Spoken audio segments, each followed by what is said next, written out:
Under Speed Tier Settings, you'll define how service speeds relate to signal levels. Better signal levels enable higher speeds, making this relationship key to accurate network planning. To adjust the RF throughput settings in SignalQual, navigate to the Network Settings icon in the upper right-hand corner of the screen and select RF Settings. Then click on the green plus icon to add a new band. First, select your AP frequency from the drop-down menu. Then, choose the technology associated with that frequency from the available options. Next, set your maximum CPE height in feet. While the FCC recommends a maximum of 23 feet for BDC reports, you can adjust this based on your network's requirements.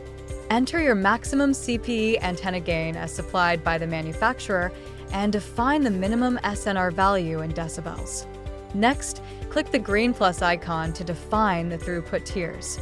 Define your upload and download speeds in megabits per second, along with the minimum received signal level needed to provide those speeds. When inputting the minimum signal level, be sure to include the negative symbol in front of the value. Remember, smaller negative numbers represent stronger signals. For example, -72 is greater than -94. You can also add additional speed tiers by clicking on the green plus icon again. Only include additional tiers if the signal level changes. If the signal level stays the same, you do not need to add an additional tier, even if you offer another speed tier at the same signal level. Once that's completed, click Submit.